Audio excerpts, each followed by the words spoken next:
Assalamualaikum warahmatullahi wabarakatuh. Alhamdulillah wassalatu wassalamu ala asyrafil khalqillah Sayyidina wa maulana Muhammad ibn Abdullah wa ala alihi wa ashabihi wa man tabi'ahu wa nasarahu wa wala wa la hawla wa la quwata illa billah, amma ba'd. Hadirin jamaah Majlis Ta'lim Musalla Sa'adatil Muta'alimin yang saya muliakan, khususnya para pengurus musalla dan juga para tokoh masyarakat serta para asatizah, para hujjaj dan remaja sekalian. Dengan mengucapkan syukur alhamdulillah di malam Rabu ini, sebagaimana biasa antara maghrib dan isya kembali kita isi dengan menghadiri pengajian. Semoga pengajian yang sedang kita hadiri ini besar manfaatnya buat kita sekalian. Semoga Allah Subhanahu wa taala berkenan melimpahkan kepada kita ilmu yang bermanfaat. Semoga Allah ampuni kekurangan dan dosa-dosa kita dan senantiasa kita dibimbing ke jalan yang lurus, jalan yang diridhoinya. Amin ya mujibas sya'irin. Hadirin, belum selesai tentang adab-adab tata krama di dalam berpakaian ya. Jadi agama Islam mengatur seluruh kehidupan manusia, segi kehidupan manusia, termasuk di dalam berpakaian ya. Nah, ada yang sifat buruk yang memang sudah ada semenjak zaman jahiliyah.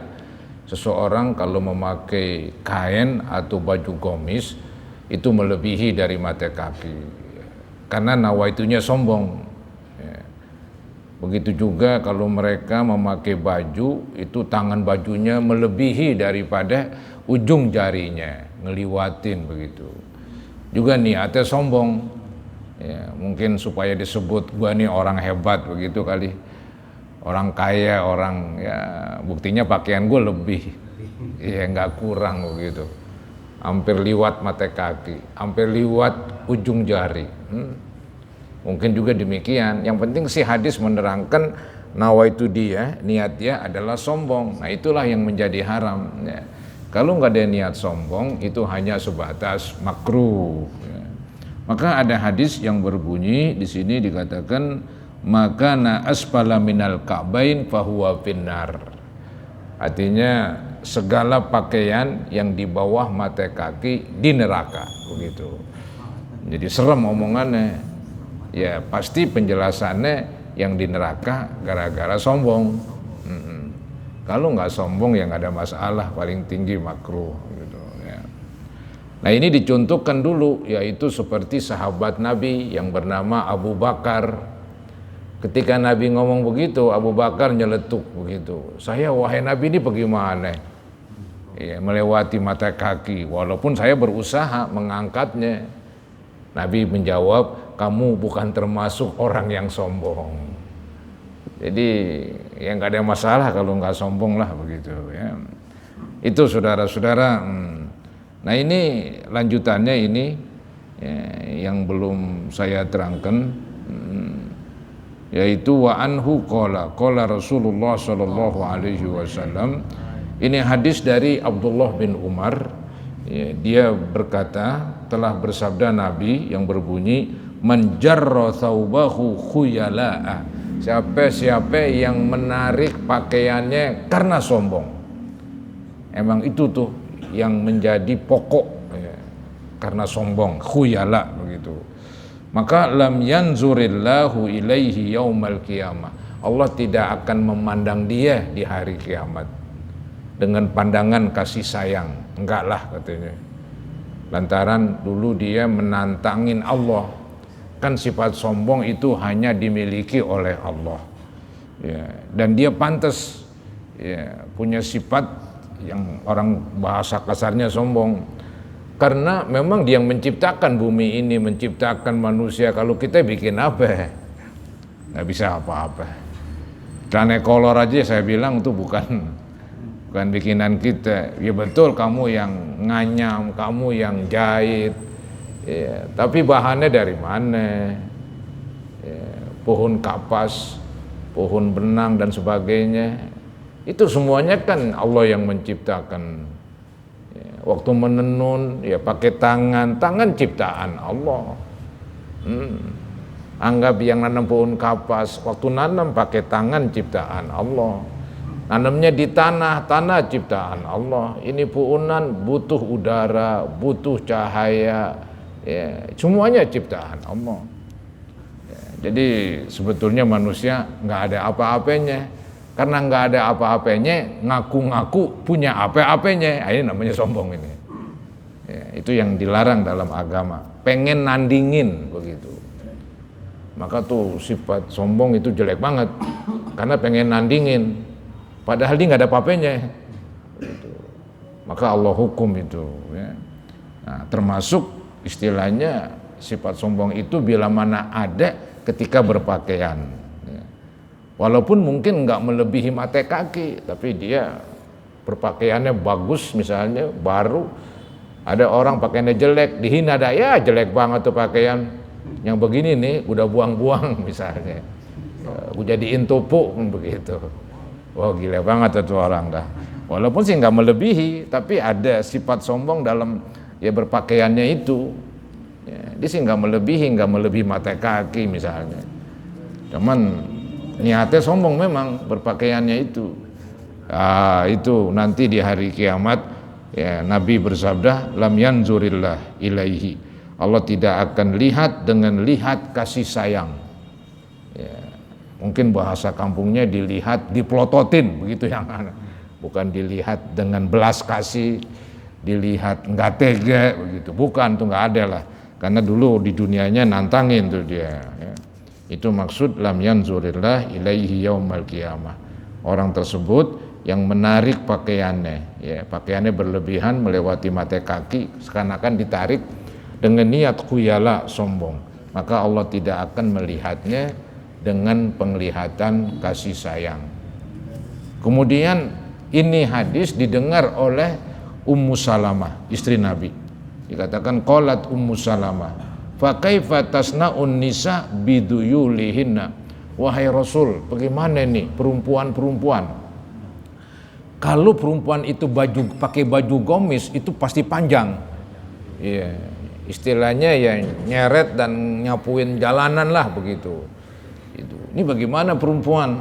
Dia kan melebihi mata kaki, bahkan lebih ya, dari yang wajar begitu. Maka ditanya ini oleh Ummi Salamah pertanyaan ini, wa kaifa tasna'un nisa'u biduyulihinna.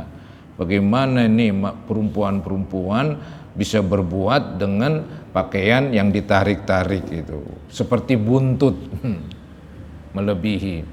Nah, Nabi menjawab, qala yurkhina shibron. Kalau begitu udah panjangin sejengkal aja. Ya, panjangin sejengkal aja gitu. Jadi enggak usah banyak-banyak gitu, sejengkal aja. Kemudian Ummi Salamah enggak puas dia, nanya lagi, qalat idzan tankashifu aqdamuhun. Kalau begitu wahai Nabi, cuman panjangnya lebih sejengkal, itu pun kalau dia naik ya akan kesingkap, kelihatan kakinya gitu, kelihatan kakinya. Kaki itu ya termasuk aurat bagi perempuan itu. Jadi kalau cuman lebihnya sejengkal, nanti akan terbuka tuh kakinya ya. Bila mana naik turun begitu, naik turun. Qala, kalau begitu Nabi kasih lagi kelonggaran, fayurkhinahu dhira'an. Kalau gitu ya udah lebih indah sehasta, dari ujung jari sampai sikut namanya sehasta itu.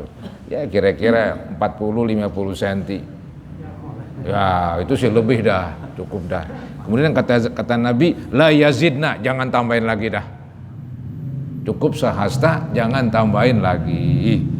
Jadi kesimpulannya perempuan enggak makruh sama sekali. Bila mana baju gomisnya itu melebihi ya sejengkal, tapi maksimal satu hasta. Enggak makruh dia. Kalau laki-laki tergantung, kalau niat sombong ya dosa gitu. Kalau niatnya enggak sombong ya hanya makruh, dibenci perbuatan tersebut. Nah begitulah saudara-saudara, jadi beda antara laki dan perempuan, nggak bisa disamain ya. Rawahu Abu Daud wa Tirmizi wa qala hadisun hasanun sahih. Kemudian masih juga masalah adab, ya, tata krama berpakaian, yaitu kalau bisa ini sih anjuran. Maka Imam Nawawi membuat bab istihbabi tarkit tarafu fil libasi tawadu'an. Bab ini menerangkan anjuran untuk meninggalkan pakaian yang bagus, ya, meninggalkan pakaian yang bagus, tapi tujuannya bukan pelit. Saya nih nggak pakai pakaian yang bagus begitu, sayang ya yang jelek aja. Nah itu sih lain, itu nggak ada nilai ibadah tuh katanya. Nah yang nilai ibadah tawadu'an, karena dia merendah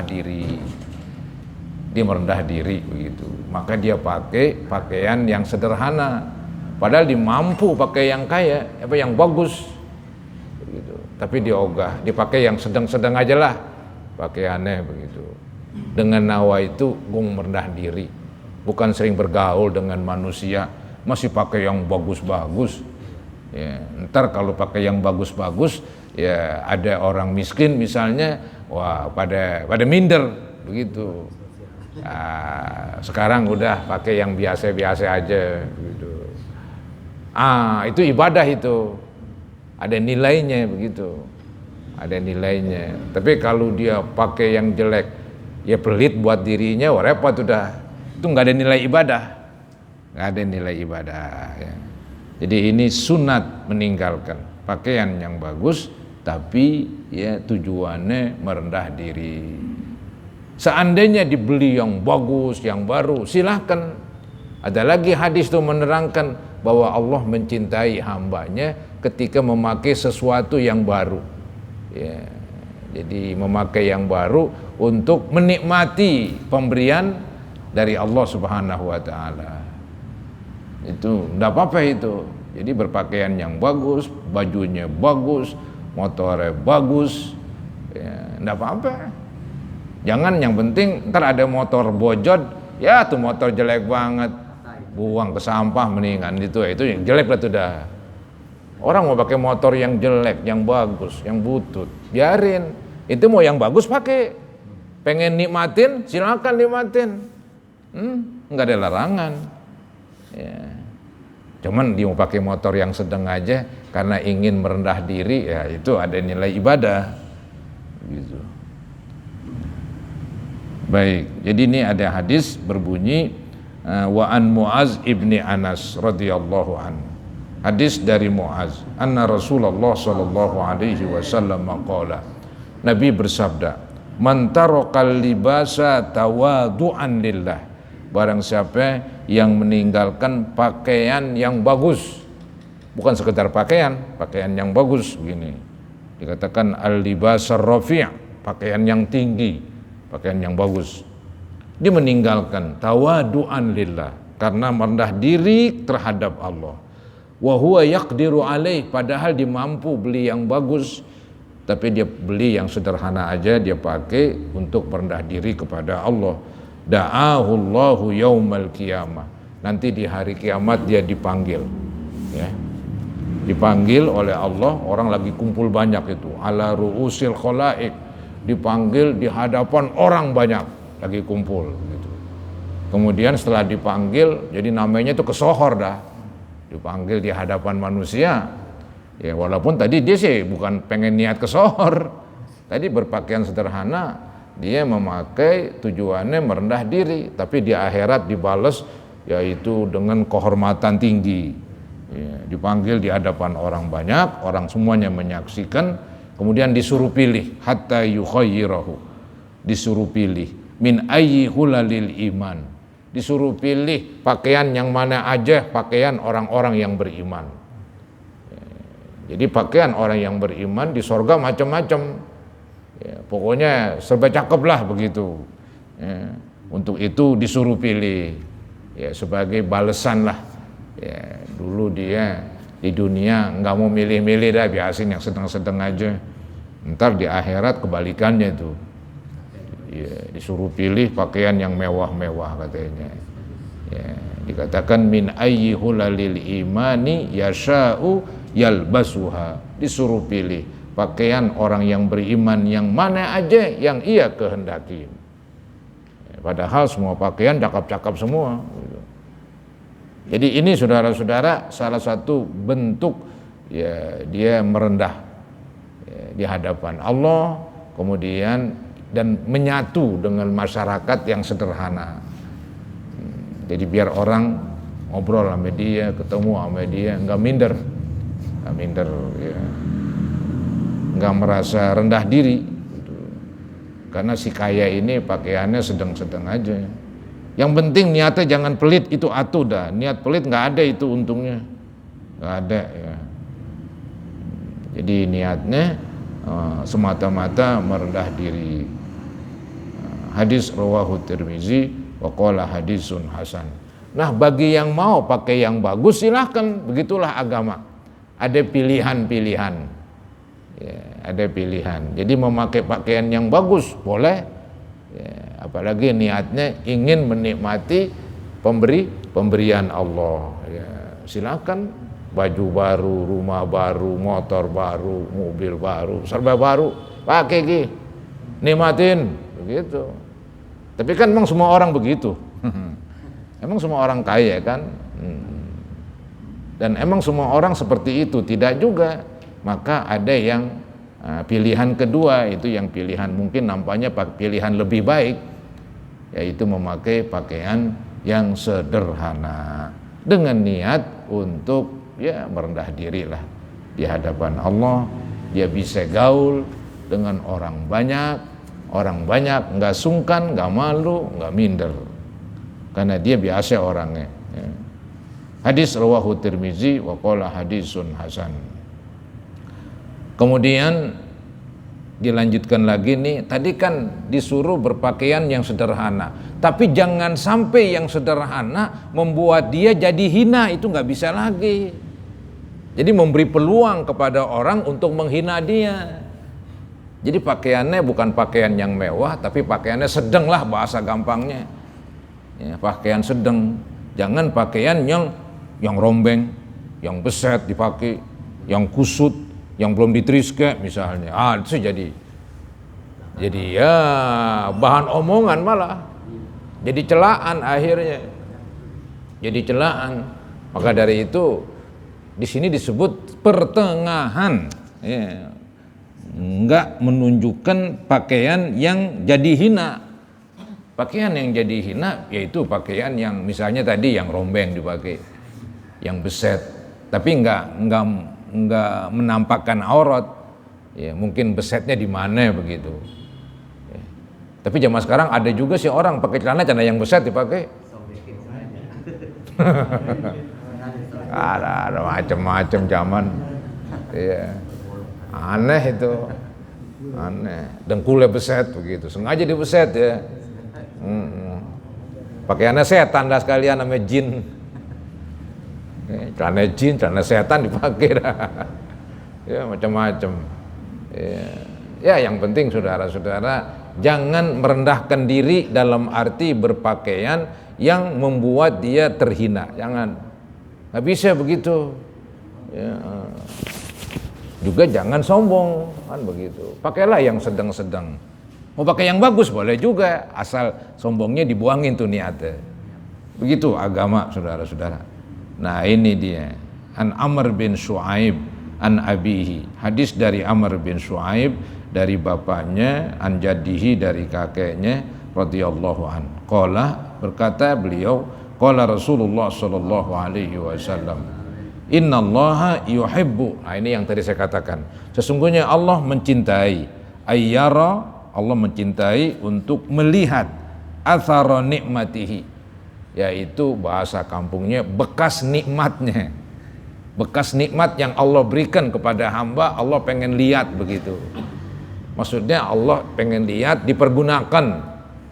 Nah, nikmat yang telah diberikan, dianugerahkan kepadanya. Itu digambarkan athara nikmatih, artinya bekas nikmatnya, kelihatan tuh. Ya. Mungkin kalau dia pakai yang sederhana aja, nggak timbul syukur, nggak timbul alhamdulillah, jarang begitu. Tapi dipakai yang baru, alhamdulillah, semangat ya alhamdulillahnya. Kemarin-kemarin nggak pernah alhamdulillah begitu kan.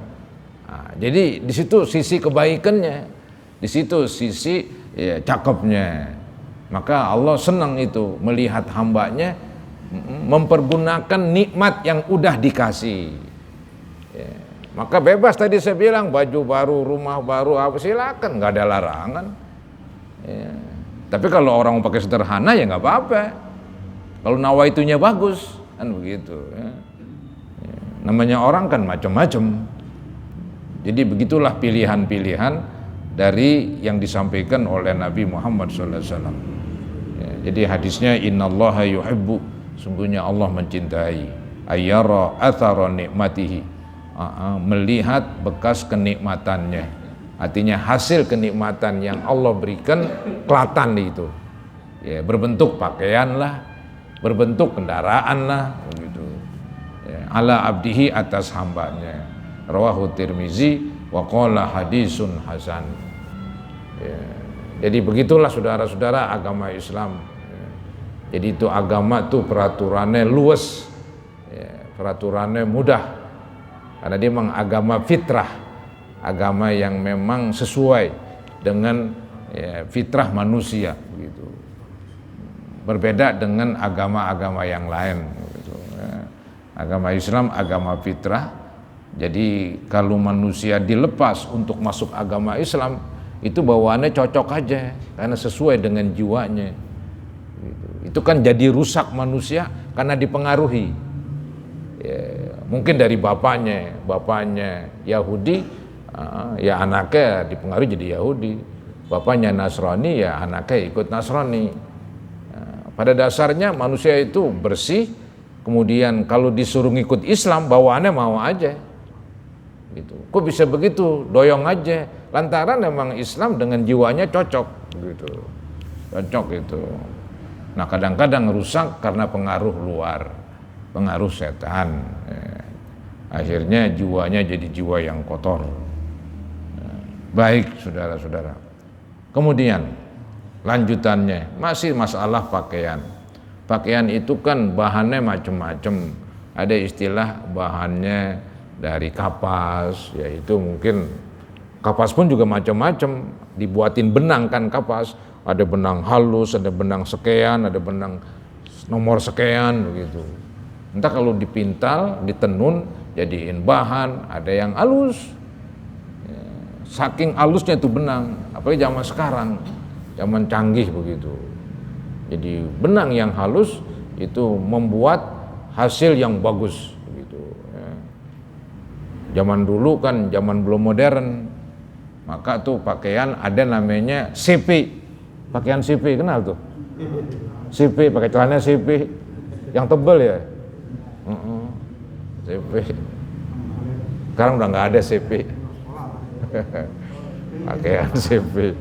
Sekarang jin, kayak jin aja udah pengganti CP. Ya. Jadi begitu. Jadi bahan itu macam-macam ya. Kalau benangnya kasar ya kasar hasilnya. Benangnya sangat halus hasilnya. Nggak apa-apa, silakan dari bahan ini, bahan ono. Nah yang nggak boleh paling bahan dari sutera. Itu pun yang nggak boleh laki-laki. Perempuan bebas aja pakai sutera. Laki-laki pun nggak boleh bila mana melebihi dari separuh ukuran bajunya atau celananya. Anggap bajunya sekilo misalnya kalau ditimbang, sutranya setengah kilo lebih, nggak boleh itu. Kalau nggak salah kalau sama makruh, yang bagus kurang. Misalnya ini bajunya seharga sekilo, maka yang dari benang biasa yaitu 6 on, yang sutra 4 on begitu. Nah itu boleh aja, masih dibolehkan. Nah ini yang disebut bab tahrimu libasil harir alar rijal. Ini menerangkan tentang haram. Ini bukan makruh lagi nih. Haram laki-laki memakai sutra. Bahkan bukan pakaian doang.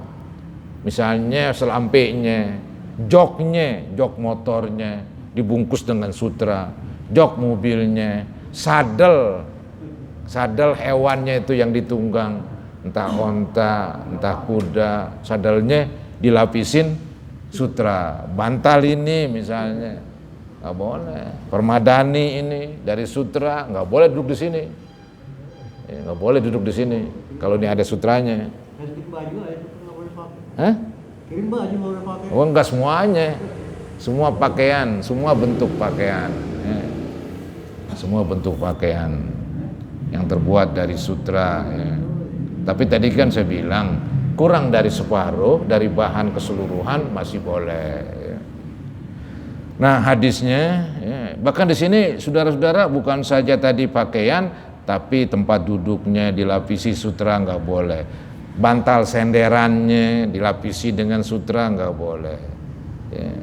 Jadi apapun yang dipakai oleh laki-laki berbahan sutra itu ndak bisa kalau melebihi dari separuh bahan keseluruhan. Nah hadisnya wa an Umar ibn al-Khattab radhiyallahu an qala Rasulullah sallallahu alaihi wasallam la talbasul harir. Nabi bersabda nih, janganlah kamu memakai pakaian sutra. Fa inna man labisahu fid dunya, maka sesungguhnya orang yang memakai di dunia lam yalbathu fil akhirah, nanti dia nggak pakai lagi di akhirat di sorga katanya. Jadi orang-orang sorga nanti pakai sutra, dia nggak sendirian, karena di dunia udah pakai begitu, dihukum saudara-saudara ya. Itu salah satu hukumannya itu, salah satu hukumannya karena dia memakai sutra. Jadi sutra ini memang halus, secara laki-laki memang nggak pantas yang halus-halus. Kalau perempuan memang pantas, laki-laki harus gagah, perkasa, pakai jin boleh laki-laki, pakai sutra, pakai CP kan begitu. Laki-laki gagah dia kerja ke sana, mikul apapun kerjaannya, kerjaan berat. Kalau perempuan kan kerjaan halus, maka dia boleh tuh dah pakai sutra. Begitu, jadi dihukum di akhirat. Yang make di dunia, di sorga nggak make dia. Wa anhu qala, dan juga darinya, dari sahabat Nabi yang bernama Umar bin Khattab, beliau berkata, sami'tu Rasulullah sallallahu alaihi wasallam yaqul, Nabi bersabda, dia mendengar Nabi bersabda yang berbunyi, innama yalbasul harir man la khalaqalah. Sesungguhnya yang memakai pakaian harir, sutra, yang memakai sutra di dunia, itulah orang nanti di akhirat nggak ada bagiannya, nggak ada bagian memakai harir, memakai sutra, karena dulu udah pakai di dunia, maka dilarang itu. Wa fi riwayatin man la khalaqa lahu fil akhirah. Artinya dia nggak ada bagian di akhirat, karena udah memakai di dunia. Padahal sutra dunia dengan sutra akhirat jauh beda.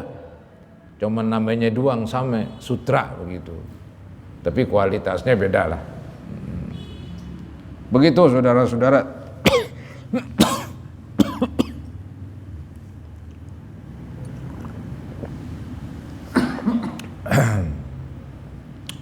Begitulah gambaran agama mengatur di dalam berpakaian. Ini sebetulnya nih hadis-hadis selanjutnya hampir sama maksudnya. Seperti ini dari sahabat Anas radhiyallahu an. Berkata Anas, qala Rasulullah sallallahu alaihi wasallam, Nabi bersabda, man labisal harir fid dunya lam yalbathu fil akhirah. Tuh, yang memakai sutra di dunia nanti nggak pakai lagi di akhirat sebagai hukuman. Padahal sutra akhirat melebihi cakepnya dibandingkan sutra dunia. Hanya sama di nama aja sutra, tapi di kualitas pasti jauh beda. Jadi dia kerugian di situ. Kemudian di hadis Imam Ali radhiyallahu an qala, ra'aitu Rasulullah sallallahu alaihi wasallam akhadha hariran. Imam Ali melihat Nabi mengambil sutra katanya. Faja'alahu fi yaminihi, ditaruh sebelah kanan. Wa zahaban, Nabi ambil emas. faja'alahu fi shimalihi, ditaruh sebelah kiri. Kemudian Nabi bersabda, summa qala inna hadzaini, sesungguhnya dua ini, sutra dan emas, haramun, hukumnya haram, ala dzukuri ummati, atas umatku yang laki-laki. Jadi itu jelas sekali itu. Nabi peragakan istilahnya. Nabi ambil ada kain sutra, ditaruh di sebelah kanannya, ada emas sebelah kirinya. Setelah itu Nabi ngomong bahwa dua ini nih yang mulia ini, sutra dan emas tidak boleh bagi umatku yang laki-laki. Jadi nasnya, keterangan teks dalilnya ya begitu jelas untuk menggambarkan itu pakai sutra haram. Pasti sutra yang asli. Sekarang karena kecanggihan alat, alat pintal misalnya untuk pembuatan benang itu halus banget, maka disebut juga sutra. Ya biarinlah, paling itu sutranya sutra buatan. Kalau emang beneran sutra ya nggak boleh. Itu kain BHS bacanya sutra. Sutra asli apa tahu dibilang ada bacaannya. Tapi saya pernah tanya seseorang, dibilang itu enggak asli katanya. Jadi itu karena terlalu halus benangnya sehingga percis seperti sutra. Atau mungkin bahannya dicampur. Kalau melebihi ya nggak boleh begitu. Kemudian di hadis yang lain hampir sama juga. Jadi ini dari beberapa sahabat Nabi, dari Umar bin Khattab, dari Anas, dari Ali, dari Abi Musa. Jadi hampir semua sahabat dengar ini sabda Nabi. Jadi semestinya udah nggak ada khilaf lagi, nggak ada perbedaan lagi dah. Bahwa Nabi bersabda, emas dan sutra dilarang bagi umatku yang laki-laki. Nggak ada alasan lagi dah yang lain. Karena itu udah final istilahnya. Kemudian di sini diterangkan bahwa sutra dan emas memang dihalalkan, tapi bagi umatku yang perempuan. Ini yang disebut hurrima libasul harir wa dhahab. Diharamkan pakaian sutra dan emas ala dzukuri ummati, atas umatku yang laki-laki, wa uhillu, dan saya halalkan liinathihim, untuk perempuan-perempuan umatku. Ya hikmahnya tadi, karena perempuan itu katanya disuruh bersolek, maka disuruh dandan pakai emas kalau perlu, begitu. Biar lakinya naksir, begitu memang disuruh.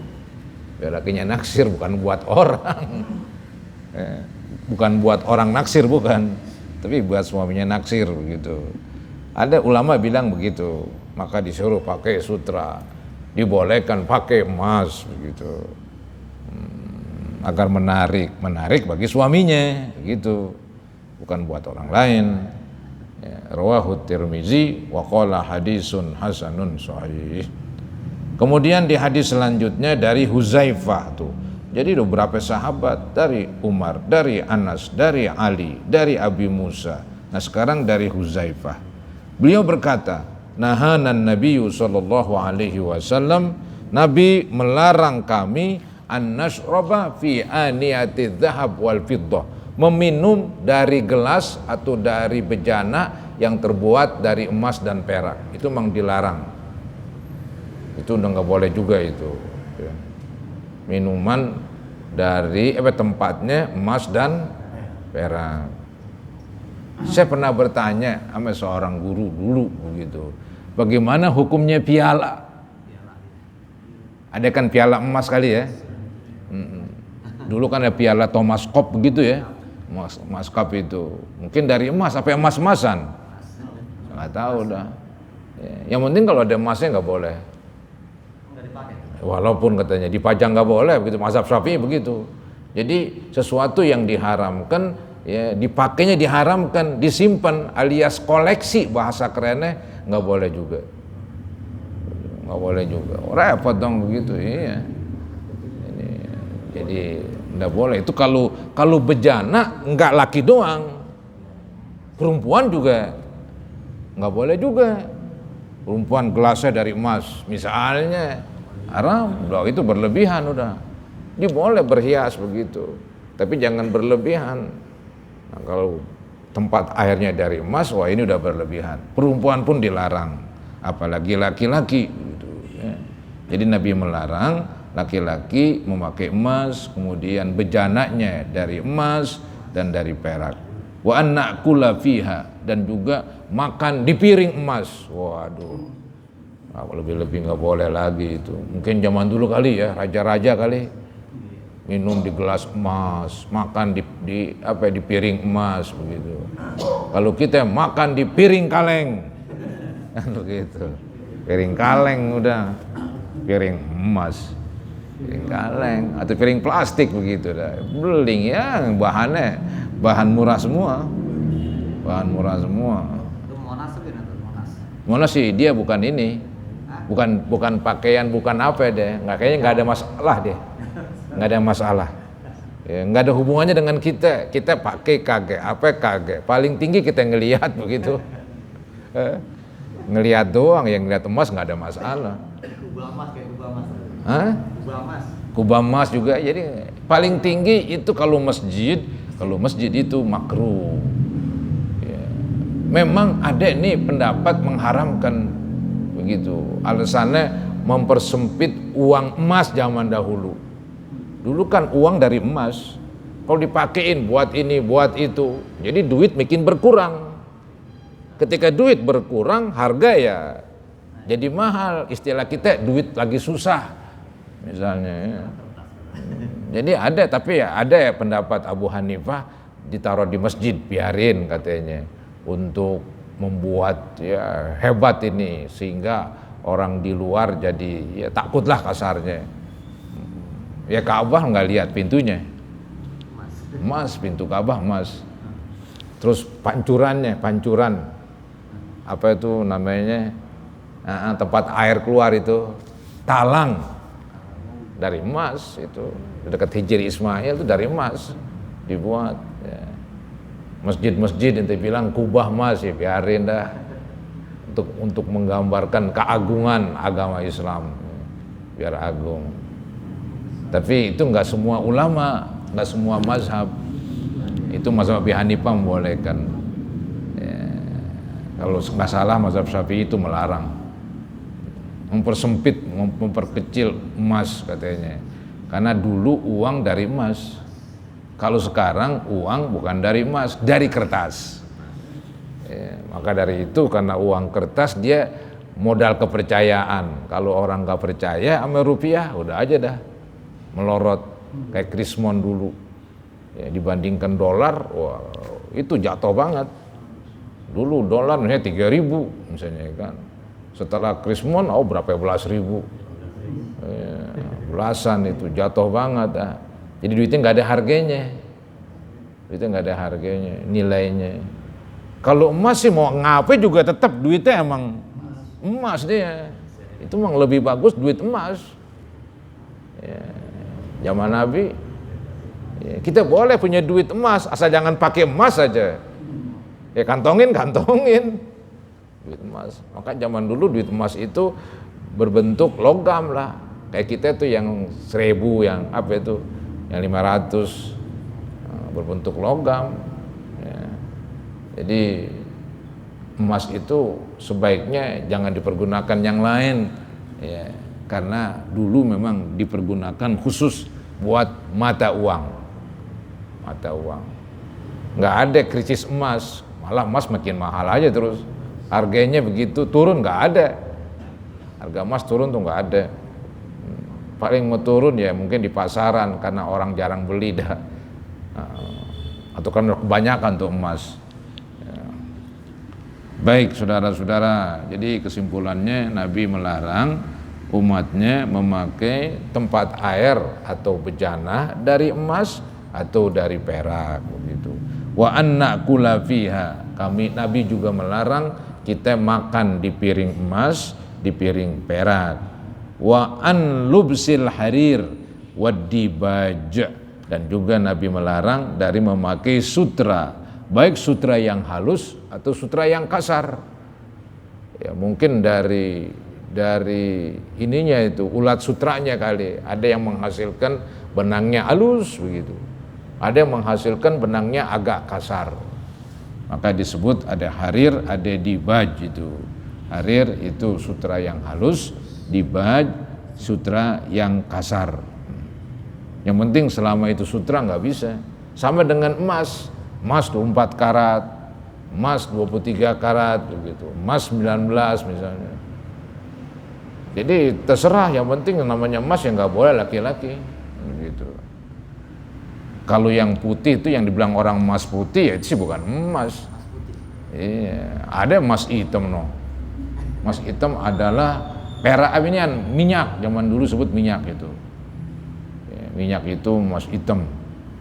Disebut emas juga karena harganya mahal, maka orang sebut emas. Ada nih bahan ya, tapi putih, nggak kayak emas begitu, tapi harganya lebih tinggi dari dia. Yang nggak ngapa-ngapa, mutiara pakai tuh laki-laki mutiara. Apalagi yang mahal, batu, taruh sini batu mutiara, yang mahal, melebihi harga emas, nggak apa-apa. Melebihi harga emas, nggak apa-apa. Yang nggak boleh emas, begitu. Anggap HP-nya dilapisi dengan batu-batu yang mahal, apa-apa. HP-nya dilapisi dengan emas, ya nggak boleh. Nggak boleh, laki-laki ya. Itu udah termasuk larangan udah. Jadi begitu. Jadi Nabi melarang ya, memakai sutra yang kasar atau sutra yang halus. Wa an najlisa alaih, dan Nabi juga melarang kita duduk di atasnya, buat hamparan begini. Sejadahnya dari sutra, nggak boleh. Ya, tempat sembayangnya ini semuanya ini karpetnya dari sutra, haram itu.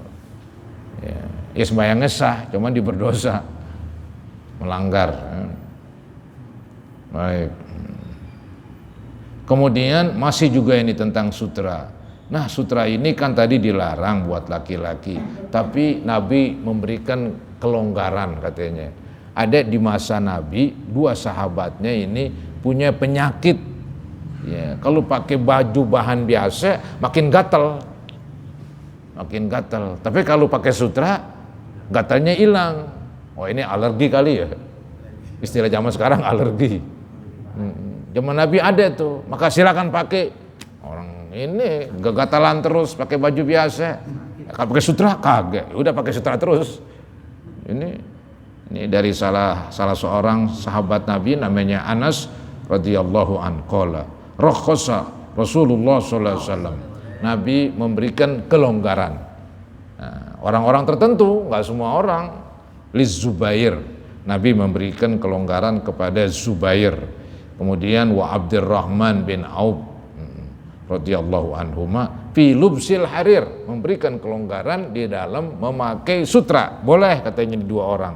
Kenapa sebabnya? Lihikatin bihima, karena keduanya punya penyakit gatal. Ya mungkin istilah saya mungkin tadi alergi, pakai pakaian itu, kalau pakaian sutra nggak gatal, ya udah pakai sutra terus dia seumur hidup, nggak ada dosa, masih mau telanjang aja begitu, atau mau gatal terus. Kalau sekarang sih banyak obat anti alergi. Ya.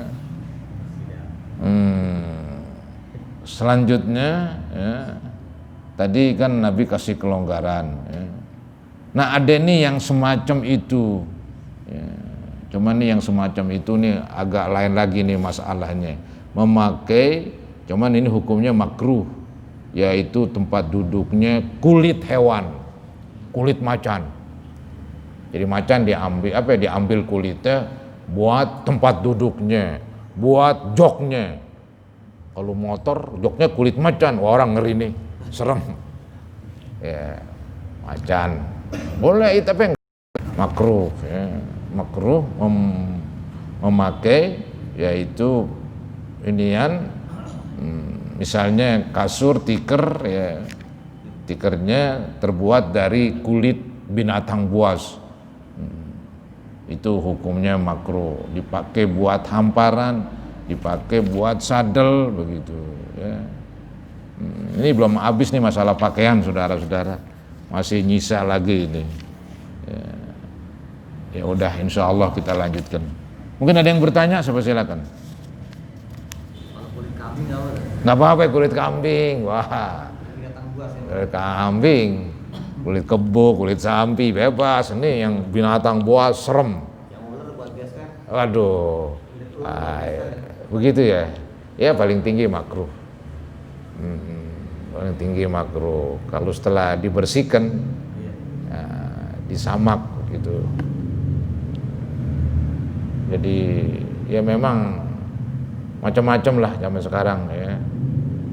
Zaman sekarang macam-macam, ada dari yaitu kulit-kulit hewan. Nabi itu kasurnya dari kulit hewan. Begitu juga kemahnya dari kulit hewan.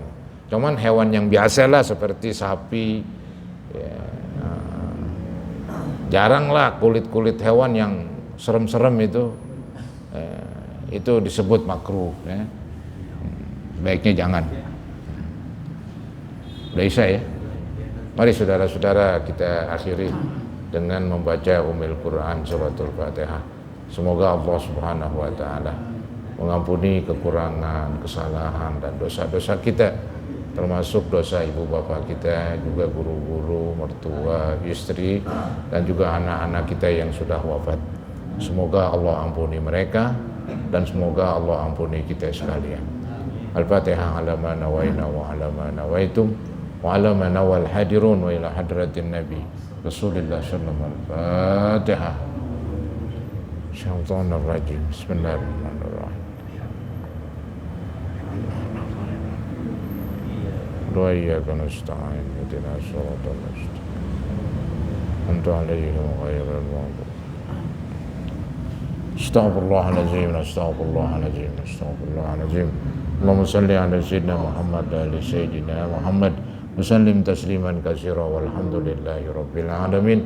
Allahumma aftah lana wa li abnaina wa banatina wa zawjatina futuhal arifin wa faqihna wa iyyahum fid din. Rabbana ighfir lana wa li walidina warhamhum kama rabbawna shighara, li jami'il muslimina wal muslimat wal mu'minina wal mu'minat al ahya' minhum wal amwat. Rabbana atina fid dunya hasanah wa fil akhirati hasanah wa qina azabannar. Wa sallallahu ala sayyidina Muhammadin wa ala alihi wa sahbihi wa sallam. Walhamdulillahi rabbil alamin. Assalamualaikum warahmatullahi wabarakatuh.